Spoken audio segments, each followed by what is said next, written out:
مگر کہاں ہیں؟ ہماری مسجدیں برسیاں پڑتی نظر آتی ہیں،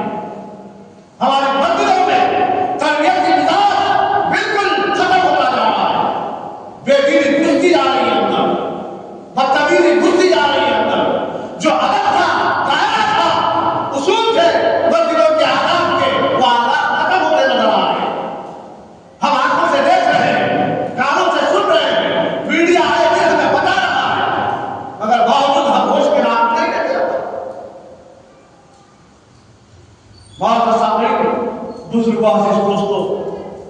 بادب بانسی بے ادب بے نصیب، جتنا ادب میں رہیں گے اتنا فائدے میں رہیں گے، جتنا بے ادب ہو جائیں گے اتنا خسارے میں رہیں گے آپ۔ ہر اعتبار سے،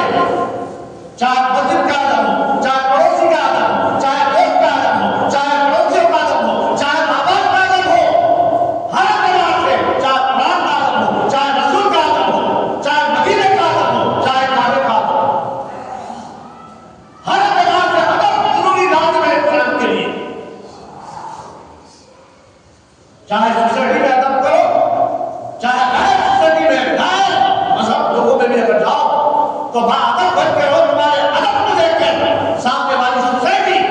آپ کے مذہب کی اور آپ کی تعریف کرنے پر مجبور ہو جائے۔ اگر ہم اور آپ ماں باپ کے ساتھ کتنی بدسلوکی ہے ہماری، یہاں دیکھیے علی اکبر جب ایک بھائی دوسرے بھائی کا ادب کرتے ہوئے امام حسین کو جانے نہ دے رہے، آپ نے جانا، ہم جائیں گے آپ سے پہلے، ہم لے لیں گے آپ سے پہلے۔ امام حسین سے پہلے ایک کے بعد ایک جاتے ہیں جام شہادت نوش فرماتے، اور کئیوں کو ایک ایک سے لڑتے تھے تو کئیوں کو پچھاڑ دیتے تھے، کئیوں کو جہنم نصیب کر دیتے تھے، تو یلغار کرتے تھے، پورے مل کے اوپر یلغار کر کے ان کو شہید کر دیتے تھے۔ معزز سامعین، آپ اندازہ لگائیے آج بھی یہی حال ہو رہا ہے۔ وہ ظلم غلط تھا، دنیا پیش کرنے سے خاص ہی نہیں کربلا کا ظلم، مگر اسی کے اوپر چلتے ہوئے یزیدی، یہودی، نصرانی آج غزہ فلسطین میں مسلمانوں کو اطراف امکان کی ریاستوں میں مسلمانوں کے ساتھ جو حال ہو رہا ہے، آپ غزہ نہیں لگا سکتے۔ اسی کے نقش قدم پر چلتے ہوئے کچھ اس کی تصاویر، کچھ اس کا تصور لے کے آج مسلمانوں پر ظلم ڈھا رہے ہیں۔ معزز سامعین، بہرحال جب علی اکبر کی باری آئی، امام حسین نے کہا بیٹا تم نہیں، میں جاؤں گا، تو علی اکبر نے کہا ابا حضور جب تک ہم ہیں آپ جا نہیں سکتے، میں جاؤں گا۔ اور یہ شابہ رسول تھے، سیرت کے اعتبار سے، صورت کے اعتبار سے، کیریکٹر کے اعتبار سے امام حسن اور حسین ایک سینے سے لے کر ناک سے لے کر چہرے تک، ایک یہاں سے لے کر نیچے تک خوب رسول تھے۔ دونوں کو کھڑا کر کے صحابہ دیدار کرتے تو خوب رسول نظر آتے تھے۔ یہاں علی اکبر کا یہ حال تھا کہ وہ مشابہ تھے۔ جب آپ تلوار حیدری لے کر میدان کارسار میں آئے تو جب دیکھے یزیدیوں نے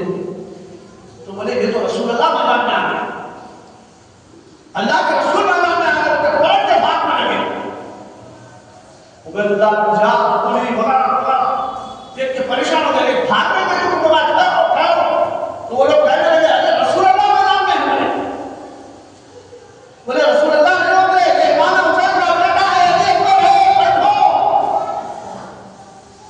پھر جو جذبہ دے کر فوجوں کو پٹھایا۔ معزز سامعین، ایسے متبرک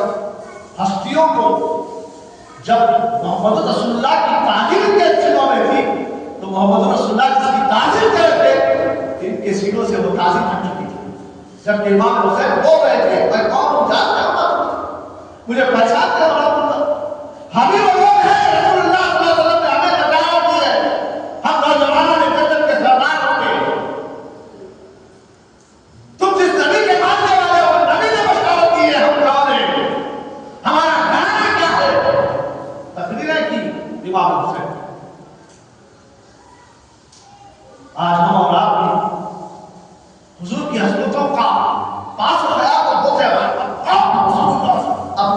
اللہ نبی آتا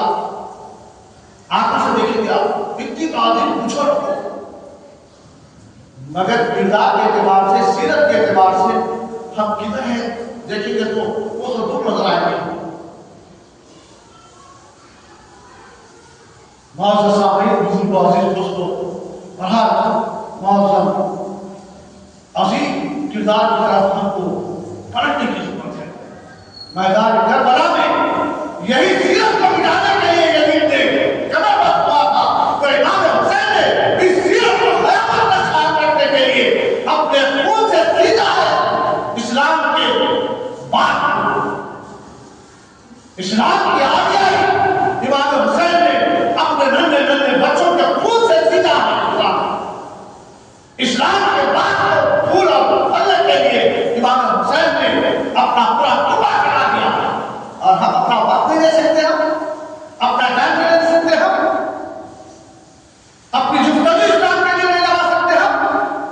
وہاں پر پوری جفتگی پورا گھرانہ ہر اعتبار سے اسلام کے لیے وقت ہو گئے، کھانا پانی بند کیا گیا تو اسلام کو پھرے دے۔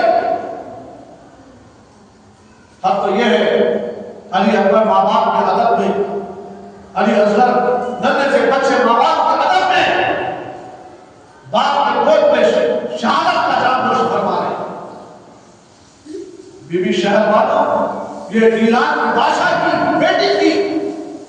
اس کی ایران کے بادشاہ کی بیٹی۔ آپ اندازہ لگائیے، اے میری ماں بہنوں تک اگر آواز پہنچ رہی ہے تو غور سے سوال فرمائیں تاکہ ہمارے گھروں میں اصلاح ہو جائے۔ آج ہم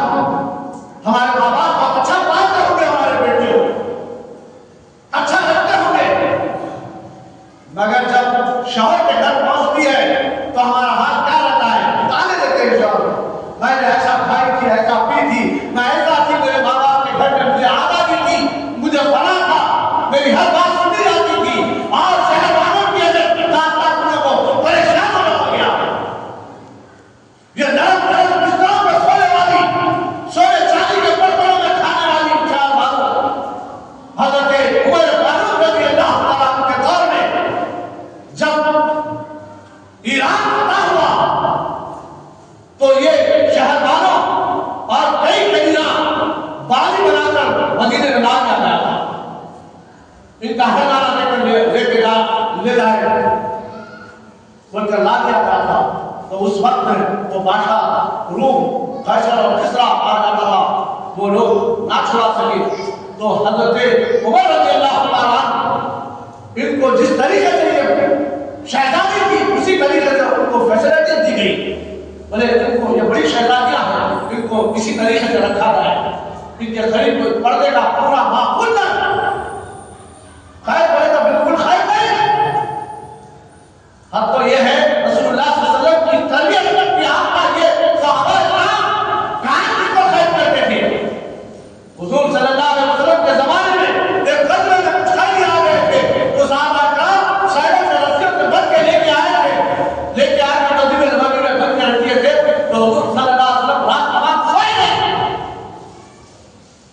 جب قیدی گھر سے کٹرا رہے تھے تو حضور ان کے دل سے باہر آ رہے تھے، روم سے باہر آ کر ان کے رسیوں کو ڈھیلا کیا گیا۔ یہ کام تھے، اسلام کے دشمن تھے، مگر رسول اللہ صلی اللہ علیہ وسلم کو ان کا آب کا پسند نہیں تھا، انسانیت میں اتحاد کا میرے آقا، اسی لیے رحمت للعالمین کہتے ہیں۔ بڑے ان کے رسیوں کو ڈھیلے کی جائے، ان کو بہت اذیت ہو رہی ہے۔ معزز صاحب، اب تو یہ رہی کہ جس کو جو کام آتا ہے، جس کو جو چیز آتی ہے، وہ میرے صحابہ کو سکھا دے اور اس کے بعد تم رہا۔ حضور کے کیریکٹر کو لے کر، حضور کی اسوا کو لے کر، حضور کی رکاوٹ کو لے کر آئے نہیں، دشمن نہیں، بلکہ ہمدرد بن کے اسلام کو کے لے اپنے میدانوں میں جاتے۔ یہ مسلمانوں کا کردار تھا، یہ کیفیت تھی مسلمانوں کی۔ معزز سامعین، اب وہ صحابہ کیسے لوگوں کو تکلیف دے سکتے تھے؟ آپ بتاتا ہے وہ جس کے شانوں پر، حضور کے شانوں پر امام حسین رضی اللہ تعالیٰ عنہ ان کی تربیت میں ان کے گھر میں تربیت